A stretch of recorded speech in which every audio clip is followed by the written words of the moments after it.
এতে যানজট নিরসনে ঢাকা টাঙ্গাইল মহাসড়কের চন্দ্রায় করা হয়েছে 2 কিলোমিটার ব্যাপী রোড ডিভাইডার। রাস্তা পারাপারের ব্যবস্থা না রেখে অপরিকল্পিতভাবে এই ডিভাইডার তৈরিতে চন্দ্রা ও আশপাশের এলাকায় তৈরি হচ্ছে দীর্ঘ যানজট। বাস যাত্রীদের যত্রতত্র নামিয়ে দেয়ায় ডিভাইডারের উপর দিয়ে জীবনের ঝুঁকি নিয়ে রাস্তা পারাপার হচ্ছে সাধারণ মানুষ, ঘটছে দুর্ঘটনা। আবার এই সমস্যায় আগের তুলনায় যাত্রী কমায় লোকসান গুনতে হচ্ছে পরিবহন সংশ্লিষ্টদের। তবে ডিভাইডার হওয়ায় যানজট কমে আসবে বলে দাবি করছে পুলিশ বিভাগ। গাজীপুর প্রতিনিধির প্রতিবেদনে দেখুন বিস্তারিত। ঈদুল আজহাকে সামনে রেখে যানজট নিরসনে উত্তরাঞ্চলের 117টি রুটের প্রধান হাব ঢাকা টাঙ্গাইল মহাসড়কের চন্দ্রায় সড়ক ও জনপদ বিভাগ তৈরি করছে 2 কিলোমিটার ব্যাপী রোড ডিভাইডার।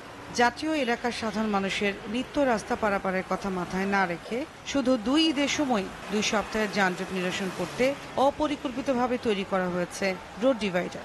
ফলে ঢাকা টাঙ্গাইল মহাসড়কে কমেনি যানজট। বাস যাত্রীদের যত্রতত্র নামিয়ে দেয় ডিভাইডারের উপর দিয়ে জীবনের ঝুঁকি নিয়ে রাস্তা পারাপার হচ্ছে বেশিরভাগ মানুষ। আবার রাস্তা পার হতে 2 কিলোমিটার ঘুরে পথে হেঁটে চরম ভোগান্তিতে যাত্রী ও পথচারীরা। সুবিধা হইতো, এখন তো অনেক দূরে এসে নামায় দেয়, প্রায় হে চান্দরার হে মাথা থেকে এবং দাইটা আসছি। এরকম আমরা কখনো দেখি নাই। রোড ডিভাইডার হওয়ায় যাত্রীদের ভোগান্তির পাশাপাশি প্রতিনিয়ত যানজটে পড়ে বসে থাকতে হয় চালকদের।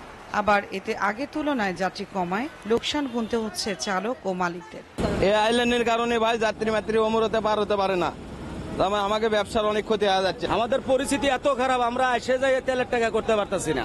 আইল্যান্ড 2 কিলোমিটার আইল্যান্ড দেওয়াতে জাম প্রতিনিয়ত লাগেই থাকে। তবে সড়ক বিভাগের কোনো ব্যাখ্যা না পাওয়া গেলেও পুলিশ বলছে ডিভাইডার হওয়ায় তাদের জন্য ভালো হয়েছে। ভিআইপি লাইন দিয়ে ভিআইপি গাড়িগুলো চলবে, লোকাল বাসগুলো সার্ভিস লাইনের ভেতরে থাকবে। ফলে যানজট কম হবে বলে মনে করছেন পুলিশ কর্মকর্তারা। ডিভাইডারের বিষয়ে আমাদের অবজারভেশন আছে, ডিভাইডার আমাদের জন্য ভালো হবে। কারণ এই ডিভাইডারের পরে এখানে আর অবৈধভাবে কোনো কিছু গাড়ি রাখতে পারবে না। যে লাইন ভিআইপি লাইন দিয়ে চলে যাবে, আর লোকাল বাসগুলো সার্ভিস লাইনের ভিতরে থাকবে। অপরিকল্পিত রোড ডিভাইডার অপসারণের দাবি জানিয়ে সড়ক ও সেতু মন্ত্রীর হস্তক্ষেপ কামনা করেছেন রাস্তা ব্যবহারকারী যাত্রী ও চালকেরা। এসসিটিভি নিউজ ডেস্ক।